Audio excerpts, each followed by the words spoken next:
주일 아침에 시편을 살펴보고 있습니다. 오늘은 시편 8편이 되겠습니다. 가장 아름다운 이름이라는 제목으로 말씀드리겠습니다.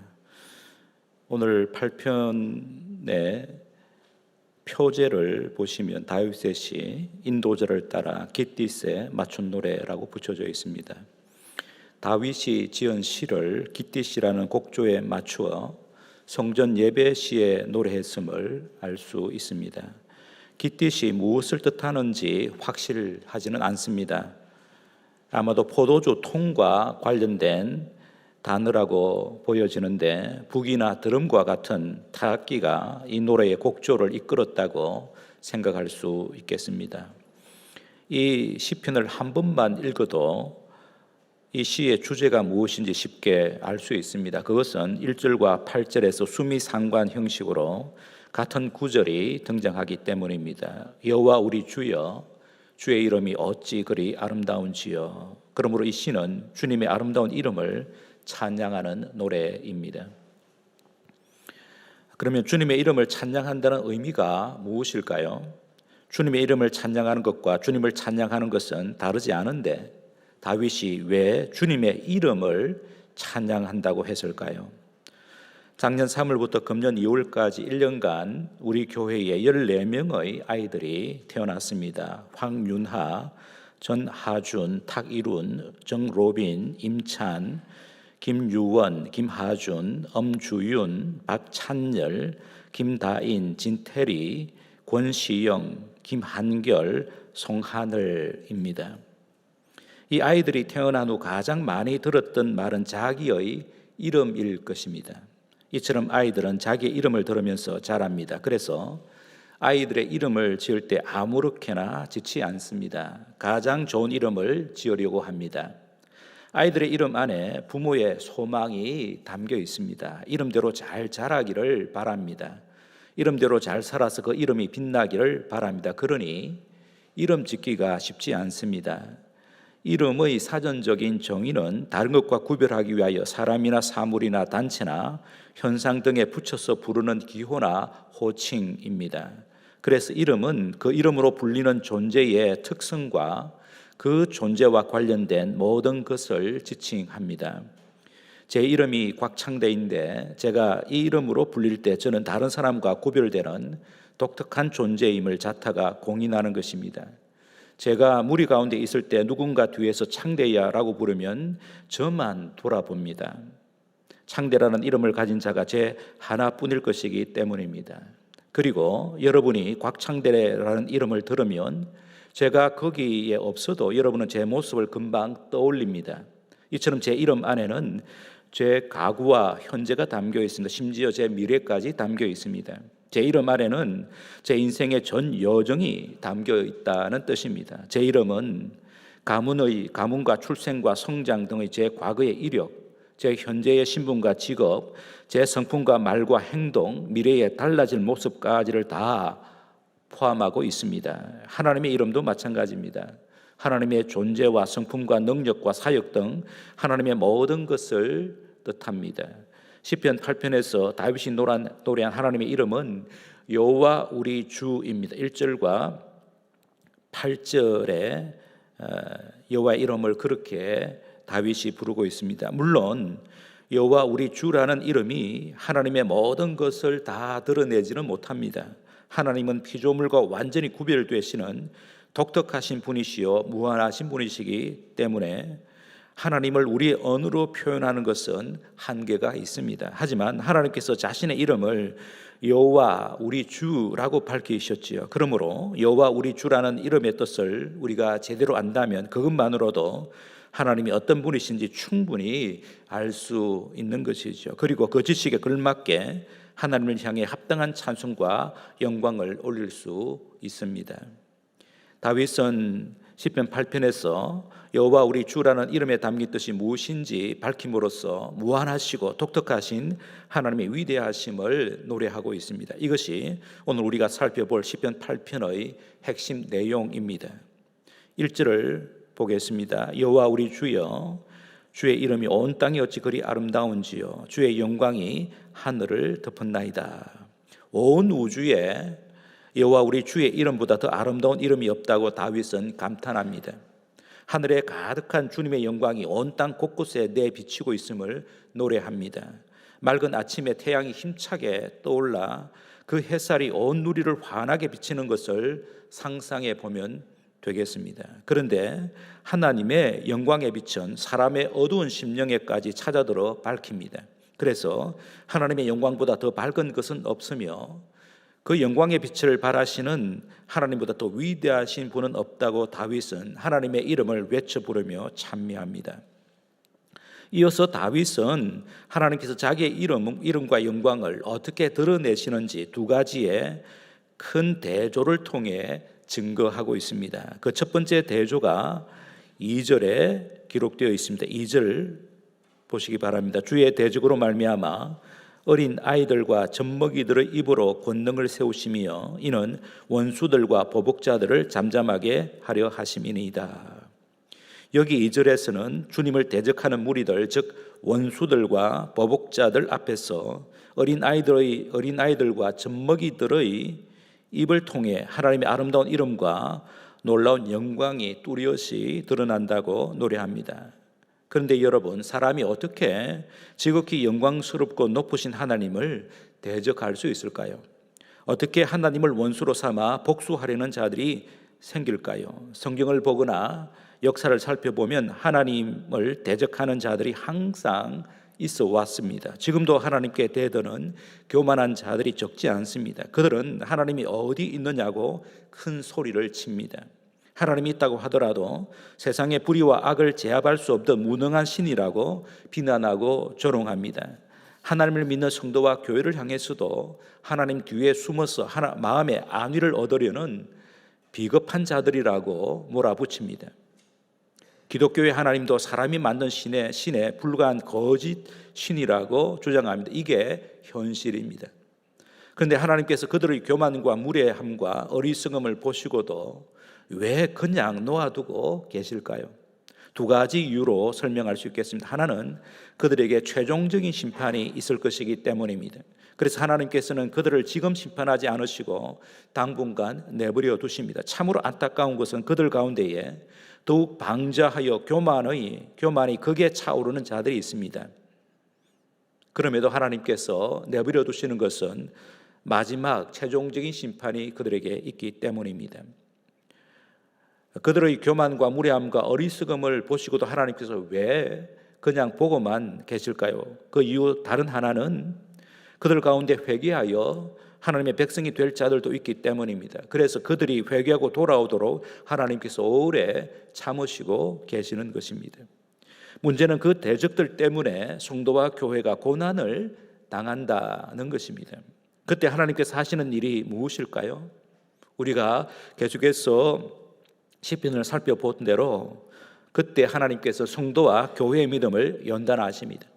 그래서 연약하게 보이는 하나님의 백성들의 입에서 하나님을 옹호하는 찬송과 하나님의 강력한 개입을 바라는 기도가 터져 나오게 하십니다. 그로써 하나님의 이름과 영광이 더 극적으로 드러나게 하십니다. 주전 10세기경에 이스라엘의 초대왕 사울 왕이 다스리는 시절에 블레셋이 쳐들어왔습니다. 그때 블레셋의 장군이 골리앗이었습니다. 거인이었지요. 갑옷으로 무장했습니다. 허리에 단창을 찼고 손에는 큰 칼과 긴 창을 들고 있었습니다. 방패를 든 병사가 앞에서 호위했습니다. 그 골리앗이 이스라엘 군대를 모욕하며 이렇게 외쳤습니다. 너희 가운데 한 사람을 택하여 나와 1대1로 겨루자. 누가 이기든지 이긴 자의 종이 되게 하자 외쳤습니다. 소년 다윗이 나서서 골리앗을 향해 외쳤습니다. 사무엘상 17장 45절에서 47절입니다.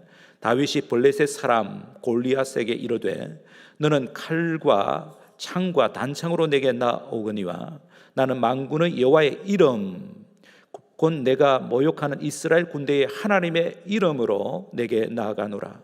오늘 여호와께서 너를 내 손에 넘기시리니 내가 너를 쳤소 내 목을 베고 블레셋 군대의 시체를 오늘 공중의 새와 땅의 들짐승에게 주어 온 땅으로 이스라엘에 하나님이 계신 줄 알게 하겠고, 또 여호와의 구원하심이 칼과 창에 있지 아니함을 이 무리에게 알게 하리라. 전쟁은 여호와께 속한 것인즉 그가 너희를 우리 손에 넘기시리라.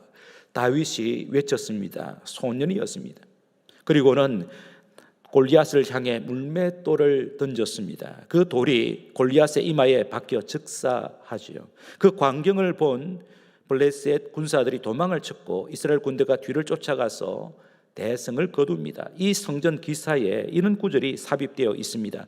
사무엘상 17장 50절입니다. 다윗이 이같이 물매와 돌로 블레셋 사람 골리앗을 이기고 그를 쳐 죽였으나 자기 손에는 칼이 없었더라. 칼이 없었다.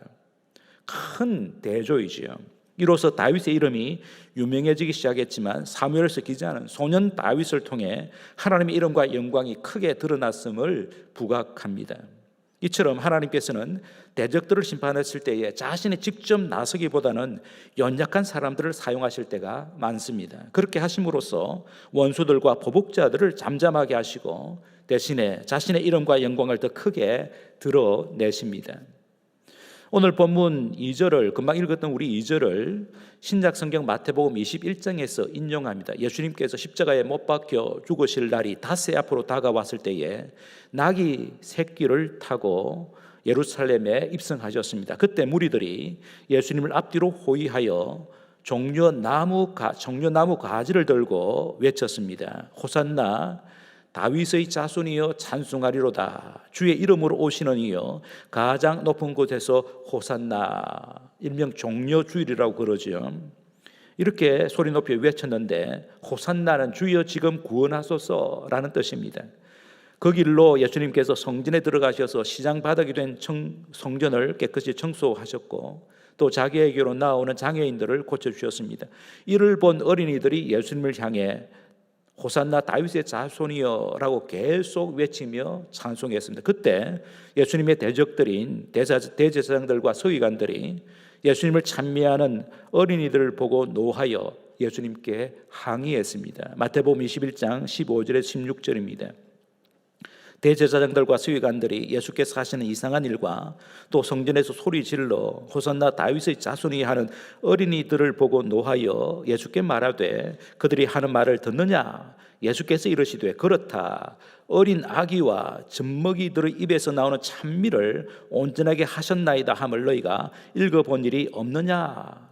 라고 하셨는데 이것이 바로 오늘 우리가 읽었던 시편 8편 2절을 예수님이 인용하신 것이죠. 이전에도 예수님께서 이와 비슷한 말씀을 하셨습니다. 마태복음 11장 25절 26절입니다. 그때 예수께서 대답하여 이르시되 천지의 주제이신 아버지여 이것은 하나님의 계시와 복음입니다. 이것을 지혜롭고 설기 있는 자들에게는 숨기시고 어린 아이들에게는 나타내심을 감사하나이다. 옳소이다. 이렇게 된 것이 아버지의 뜻이니이다. 마태복음 18장 3절에서 4절 이르되 진실로 너에게 이르노니 너희가 돌이켜 어린 아이들과 같이 되지 아니하면 결단코 천국에 들어가지 못하리라. 그러므로 누구든지 이 어린 아이와 같이 자기를 낮추는 사람이 천국에서 큰 자니라. 예수님께서 오병이어의 기적을 베푸실 때에도 무명의 어린이가 바친 작은 도시락 하나를 기쁘게 사용하셨습니다. 사도 바울도 하나님께서 베푸시는 구원의 신비를 이렇게 요약했습니다. 고린도전서 1장 26절에서 31절입니다. 형제들아 너희를 부르심을 보라. 육체를 따라 지혜로운 자가 많지 아니하며 능한 자가 많지 아니하며 문벌 좋은 자가 많지 아니하도다. 그러나 하나님께서 세상에 미련한 것들을 택하사 지혜 있는 자들을 부끄럽게 하려 하시고 세상에 약한 것들을 택하사 강한 것들을 부끄럽게 하려 하시며 하나님께서 세상에 천한 것들과 멸시받는 것들과 없는 것들을 택하사 있는 것들을 폐하려 하시나니 이는 아무 육체도 하나님 앞에서 자랑하지 못하게 하려 하심이라. 너희는 하나님으로부터 나서 그리스도 예수 안에 있고 예수는 하나님으로부터 나서 우리에게 지혜와 의로움과 거룩함과 구원함이 되셨으니 기록된 바 자랑하는 자는 주 안에서 자랑하라 함과 같게 하려 함이라. 다시 말해서 은혜 입어 구원받은 자들은 자신의 연약하였던 지난날을 생각하고 이렇게 귀하게 높여주신 하나님을 높이 찬양해야 된다라는 그런 뜻이 되겠습니다. 사도 바울은 자신이 그 신비를 생생하게 체험했다고 고백합니다. 바울은 자신의 육체를 괴롭히는 가시, 고질병을 가리키는데 가시로 인하여 크게 고통하면서 그 가시를 제거해달라고 하나님께 간절히 기도했습니다. 바울은 자신이 기도한 대로 하나님의 응답을 받지는 못했습니다. 그럼에도 바울은 자신의 약함 가운데 역사하시는 그리스도의 능력을 자랑하고 찬송했습니다. 고린도후서 12장 8절에서 10절입니다. 이것이 내게서 떠나가게 하기 위하여 내가 3번 주께 간구하였더니 나에게 이르시기를 내 은혜가 내게 좋거도다. 이는 내 능력이 약한 데서 온전하여 짐이라 하신지라. 그러므로 도리어 크게 기뻐함으로 나의 여러 약한 것들에 대하여 자랑하리니 이는 그리스도의 능력이 내게 머물게 하려 함이라. 그러므로 내가 그리스도를 위하여 약한 것들과 능욕과 궁핍과 박해와 곤고를 기뻐하노니 이는 내가 약한 그때에 강함이라. 이처럼 연약한 자들의 입술에서 터져 나오는 찬송을 하나님께서 기쁘시게 받으십니다. 이유는 그들의 찬송이야말로 참된 찬송이기 때문입니다. 하나님께서 자기의 이름과 영광을 어떻게 드러내시는지 논증하기 위하여 다윗이 사용한 두 번째 큰 대조가 3절에서 8절까지 기록되어 있습니다. 3절을 보겠습니다. 주의 손가락으로 만드신 주의 하늘과 주께서 베풀어 두신 달과 별들을 내가 보오니. 다윗은 밤하늘에 떠 있는 달과 무수한 별들을 보면서 하나님의 크고 놀라운 능력과 영광에 압도되었습니다. 마치 조각가가 손가락으로 작품을 만들듯이 하나님께서도 하늘의 만상을 손가락 하나로 만드셨다고 표현합니다. 하나님의 위대한 능력을 다윗이 찬송한 것입니다. 동시에 다윗은 하나님께서 창조하신 그 광활한 우주에 비하여 사람의 존재가 얼마나 작고 미약한지 인정할 수밖에 없었습니다.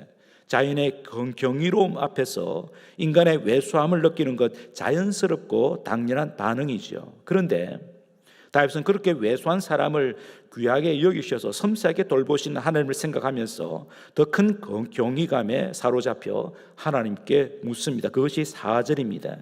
사람이 무엇이기에 주께서 그를 생각하시며 인자가 무엇이기에 주께서 그를 돌보시나이까. 이것은 질문이라기보다는 하나님을 향한 감탄과 찬미입니다. 여기 인자란 사람의 아들이라는 뜻인데 그냥 사람으로 번역해도 좋습니다. 5절을 보시겠습니다. 5절, 그를 인자합니다. 사람입니다. 그를 하나님보다 조금 못하게 하시고 영화와 종기로 관을 씌우셨나이다 라고 다윗은 노래합니다. 이 뜻은 하나님께서 사람을 하나님의 형상으로 창조하셨다라는 뜻이 되겠습니다. 하나님께서 사람을 하나님의 형상으로 창조하셨다는 것은 적어도 3가지의 의미를 지닙니다. 첫째는 하나님을 닮은 존재로 창조하셨다는 뜻입니다. 그래서 사람은 하나님과 대화하고 교제하는 특권을 누리게 되었습니다. 둘째는 공동체를 이루고 계시는 삼위일체 하나님처럼 사람도 공동체 안에서 살도록 창조하셨다는 뜻이 하나님의 형상으로 창조됐다고 하는 뜻입니다. 그래서 첫사람 아담과 하와는 결혼하여 인류의 첫 공동체인 가정을 이루었습니다. 그 이후로 사람은 여러 공동체를 세워 함께 어울려 살고 있습니다. 하나님이 삼위일체로 공동체로 존재하시기 때문에 하나님의 형상을 닮은 사람도 공동체 안에서 살도록 하셨다는 뜻이 됩니다. 사람을 하나님의 형상으로 창조하셨다는 마지막 의미는 공동체를 이루는 사람들로 하여금 피조 세계를 잘 관리하도록 하나님의 동력자로 삼으셨다는 것입니다. 하나님께서 온 만물을 창조하신 다음에 하나님께서 다스리고 계십니다. 그런데 이 온 피조물을 다스리실 때에 우리 사람도 그 다스림에 함께 참여하여 동력자가 되게 하셨다고 하는 것입니다. 그게 6절부터 8절입니다. 주의 손으로 만드신 것을 다스리게 하시고 만물을 그의 발 아래 두셨으니 그가 사람입니다. 사람의 발 아래 두셨으니 곧 모든 소와 양과 들짐승이며 공중의 새와 바다의 물고기와 바닷길에 다니는 것이니이다. 하나님이 만드신 모든 피조 세계를 사람도 관리하고 돌보시도록 하셨다고 하는 것입니다. 물론 사람이 대자연과 동식물들보다도 열등한 부분이 있는 것은 사실입니다. 하지만 그러한 사람에게 대자연과 동식물들을 다스리는 특권과 사명을 우리 하나님께서 주심으로써 사람이 존귀한 존재가 되었다라는 뜻입니다. 이것이 5절에서 말씀하는 대로 사람을 하나님보다 조금 못하게 하시고 영어와 종기로 관을 씌우셨다라는 그 뜻의 1차적인 뜻입니다. 제가 1차적인 뜻이라고 일부러 말씀을 드린 것은 2차적인 뜻이 있기 때문입니다. 그런데 우리에게는 그 2차적인 뜻이 1차적인 뜻보다 훨씬 더 중요하게 되었습니다. 신약 성경 히브리서에서 이 구절을 인용하면서 더 진전된 뜻을 밝혀주고 있습니다. 히브리서 2장 6절에서 10절입니다. 앞에 자막을 보셔도 좋고 이 구절은 굉장히 중요한 구절이기 때문에 성경을 찾아보아도 좋겠습니다. 히브리서 2장 6절에서 10절입니다. 신약 성경 히브리서 2장 6절에서 10절입니다. 제가 조금씩 읽어가면서 설명을 하겠습니다. 그러나 누구인가가, 여긴 다윗입니다. 누구인가가 어디에서 시편 8편 4절에서 6절입니다. 어디에서 정언하여 이르되, 이제 인용합니다. 사람이 무엇이기에 주께서 그를 생각하시며 인자가 무엇이기에 주께서 그를 돌보시나이까. 시편 8편 4절을 인용한 것이죠. 그 다음에 히브리서 2장 7절입니다. 그를 잠시 동안 천사보다 못하게 하시며 영광과 존귀로 관을 씌우시며. 시편 8편 5편을 약간 다르게 번역해서 인용합니다. 여기에 그 인자를 잠시 동안이라고 했는데 여기 우리가 시편 8편에서 볼 때는 조금이라고 말하고 있고요, 천사보다 못하게 하셨다고 말하는데 하나님보다 못하게 하셨다라고 시편 8편은 말씀을 하고 있죠. 지금 히브리서 기자가 이 시편 8편을 인용할 때에 사용한 성경은 헬라어 성경입니다. 히브리 성경을 헬라어로 번역한 70인역 성경을 인용해서 사용해서 하기 때문에 거기에서는 이렇게 번역할 수 있다고 하는 것입니다. 8절입니다. 만물을 그 발 안에 복종하게 하셨느니라. 여기 시편 8편 6절을 인용한 것이죠. 하였으니 만물로, 지금 히브리서를 읽고 있습니다. 히브리서 2장 8절입니다. 만물로 그에게 복종하셨은즉, 이제 이 그가 누군지를 잘 생각해야 됩니다. 그에게 복종하게 하셨은즉 복종하지 않은 것이 하나도 없어야 하겠으나 지금 우리가 만물이 아직 그에게 복종하고 있는 것을 보지 못하고, 이 말은 만물이 그에게 복종하도록 되어 있는데 아직까지 완전한 복종은 이루어지지 않고 있다라는 뜻입니다. 9절입니다. 오직 우리가 천사들보다, 시편 8편에서는 하나님이죠. 하나님보다 잠시 동안, 이 시편 8편은 조금이라고 그랬는데 잠시 동안 못하게 하심을 입은 자 곧 죽음의 고난을 받으심으로 말미암아 영광과 존귀로 관을 쓰신 예수를 보니.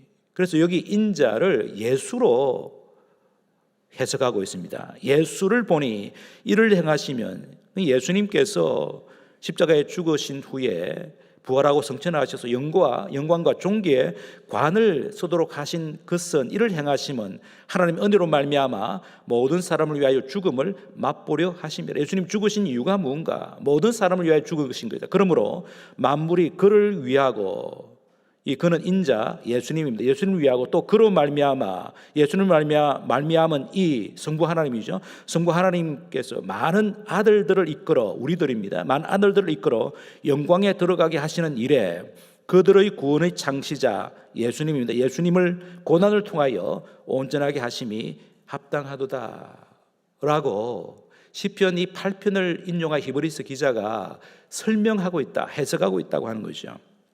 여기서 히브리서 기자는 다윗이 쓴 시편 8편 안에 다윗의 생각을 뛰어넘는 하나님의 뜻이 담겨 있음을 성령의 감동으로 깨달았습니다. 그래서 인자가 1차적으로는 사람이라는 뜻이지만 더 진전된 뜻은 사람이 되신 하나님의 아들 예수님을 뜻한다고 해석합니다. 그리고 시편 8편에서 인자를 하나님보다 조금 못하게 하셨다고 했는데 히브리서에서는 인자를 천사보다 잠시 동안 못하게 하셨다라고 해석합니다. 히브리서에서 인용한 시편의 말씀은 이미 말씀드린 대로 헬라어 구약 성경인 70인역을 사용했는데 원래 히브리어 히브리 구약 성경은 천사라는 단어가 아니라 하나님 엘로힘이라는 단어를 사용합니다. 엘로힘은 하나님입니다. 이 엘로힘을 천상의 존재로 생각할 수 있기 때문에 천사로도 번역이 가능합니다. 그리고 조금 못하게 하셨다는 것도 잠시 동안 못하게 하셨다라고 번역하는데, 이것은 예수님의 낮아지심이 33년이라는 잠깐 동안의 시간이었기 때문입니다. 그래서 히브리서 기자는 잠깐 동안 고난 받으신 후에 영원한 영광과 존귀로 높아지신 예수님이야말로 하나님의 진정한 아들이요 우리의 유일한 구주와 주님이심에 틀림없다고 증거하고 있습니다. 그 예수님을 3년간 친히 보았던 사도 요한도 낮아지신 예수님에게서 하나님의 아들의 신성이 충만히 드러났다고 증언합니다. 요한복음 1장 14절입니다. 말씀이 육신이 되어 우리 가운데 거하심에, 성육신하신 예수님이죠. 그하심에 우리가 그의 영광을 보니, 예수님의 영광을 보니 아버지의 독생자의 영광이요 은혜와 진리가 충만하더라. 사도 요한이 3년 동안 낮아진 예수님을 보면서 확인한 것입니다. 사도 바울도 마찬가지로 증언하면서 예수님을 우리에게 주신 하나님 아버지께 찬송과 영광을 올리고 있습니다. 빌립보서 2장 6절에서 11절입니다. 그는 예수님입니다. 그는 근본 하나님의 본체시나 하나님과 동등됨을 취할 것으로 여기지 아니하시고 오히려 자기를 비워 종의 형체를 가지사 사람들과 같이 되셨고 사람의 모양으로 나타나사 자기를 낮추시고 죽기까지 복종하셨으니 곧 십자가에 죽으심이라. 이름으로 하나님이 그를 지극히 높여 모든 이름 위에 뛰어난 이름을 주사 하늘에 있는 자들과 땅에 있는 자들과 땅 아래에 있는 자들로 모든 무릎을 예수의 이름에 꿇게 하시고 모든 입으로 예수 그리스도를 주라 시인하여 하나님 아버지께 영광을 돌리게 하셨느니라. 히브리서 기자는 아까 우리가 살펴보았던 히브리대로 왜 예수님께서 낮아지셨다가 다시 높아지는지 말씀을 한 것이죠. 예수님이 왜 십자가에서 죽으셨는가? 예수님께서 왜 부활하여 성천하셔서 영광과 존귀로 관을 쓰셨는가? 라고 말씀하시면서 해석한 대로 예수님께서 그렇게 하신 것은 우리를 살리기 위해서 그리 하셨다. 그래서 죽으시고 부활하셨다고 하는 거예요. 거기서 한 걸음 더 나아가서 예수님을 구주와 주님을 믿는 자들이 하나님의 자녀가 되고 예수님의 형제가 되는 특권을 누리게 하시기 위해서 그리 하셨다고 말합니다. 히브리서 2장 11절과 17절입니다. 거룩하게 하시는 이분이 하나님의 아들 예수님이십니다. 거룩하게 하신 이와 거룩하게 함을 입은 자들, 예수님을 믿어 하나님의 자녀가 된 우리 성도들을 가리킵니다. 그러니까 예수님과 우리 성도들이 다 한 근원에서 난지라 하나님에게서 났다고 하는 겁니다. 그러므로 형제라 부르시기를, 예수님께서는 하나님의 아들이시고 우리도 하나님의 자녀니까 그 예수님께서 우리를 형제라 부르시기를 부끄러워하지 아니하시고 그러므로 그가 범사의 형제들과 같이 되심이 마땅하도다. 이는 하나님의 일에 자비하고 신실한 대제사장이 되어 백성의 죄를 속량하려 하심이라. 이것이 기독교 복음의 신비입니다. 그 복음을 받아들인 우리가 복음의 핵심이신 예수 그리스도를 말미암아 성부 하나님께 찬송과 영광을 영원 무궁토록 돌리는 것이 마땅하지 않겠습니까? 그래서 사도 바울은 로마서에서 복음을 자세히 설명한 다음에 결론적으로 하나님을 찬송하는 것이 마땅하다라고 말하면서 로마서를 마무리하고 있습니다. 로마서 16장 25절에서 27절입니다. 나의 복음과 예수 그리스도를 전파함은 영세 전부터 감추어졌다가 이제는 나타내신 바 되었으며 영원하신 하나님의 명을 따라 선지자들의 글로 말미암아 모든 민족이 믿어 순종하게 하시려고 알게 하신 바 그 신비의 계시를 따라 된 것이니 이 복음으로 너희를 능히 견고하게 하실 지혜로우신 하나님께 예수 그리스도로 말미암아 영광이 세세에 무궁하도록 있을지어다. 아멘. 지금까지 말씀을 요약하면 성령 하나님께서 우리로 하여금 복음의 핵심이신 예수님을 하나님의 아들이요 구주와 주님으로 믿게 하심으로써 우리가 하나님의 자녀가 되었고 예수님의 형제가 되었고 성령님께서 내주하시는 성도가 되었기 때문에 매 순간 삼위 하나님께 찬송하는 것이 마땅하다라는 것입니다. 이것이 다윗이 하나님의 이름과 영광을 찬송한 시편 8편의 신약적 해석입니다. 우리는 지금 사순절을 지나고 있습니다. 사순절은 예수님의 낮아지심의 최절정인 십자가의 순환을 깊이 생각하는 절기입니다. 동시에 십자가의 순환 후에 높아지신 예수님, 즉 예수님의 부활과 승천을 묵상하면서 다가올 하나님 나라의 완성을 깊이 생각하는 절기이기도 합니다. 지금 예수님께서는 하나님 보좌 우편에서 하나님 나라의 완성을 위하여 일하고 계십니다. 그리고 그 하나님 나라의 일에 우리를 동력자로 불러 사용하고 계십니다.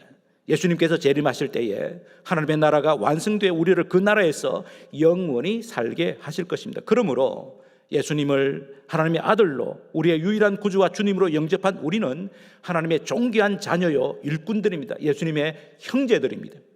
그러므로 이 같은 은혜를 받은 우리는 다윗처럼 하나님의 이름을 찬송해야 마땅합니다. 성도 여러분, 삼위 하나님의 이름보다 더 아름다운 이름은 없습니다. 삼위 하나님 때문에 빛이 난 우리도 아름다운 이름을 얻었습니다. 그러하기에 그 이름에 걸맞게 살아서 우리의 입술과 삶을 통해서 하나님의 이름이 크게 빛나야 하겠습니다. 이런 삶을 사시는 저와 여러분 되시기를 주님의 이름으로 축복합니다. 이 말씀을 생각하시면서 함께 기도하겠습니다. 삼위 하나님의 놀라우신 은혜 때문에 우리가 하나님의 자녀가 되고 예수님의 형제가 되고 성령의 사람이 되었습니다. 하나님과 동역하는 하나님 나라의 일꾼이 되게 하셨습니다. 만물을 다스리는 그 특권과 권세를 우리에게 주셨습니다. 감사하시고 찬송하시고 이런 이름에 걸맞게 사는 저희들이 되어서 하나님의 이름을 높이는 저희 모두가 되게 하시옵소서. 서로를 축복하면서 함께 기도하겠습니다.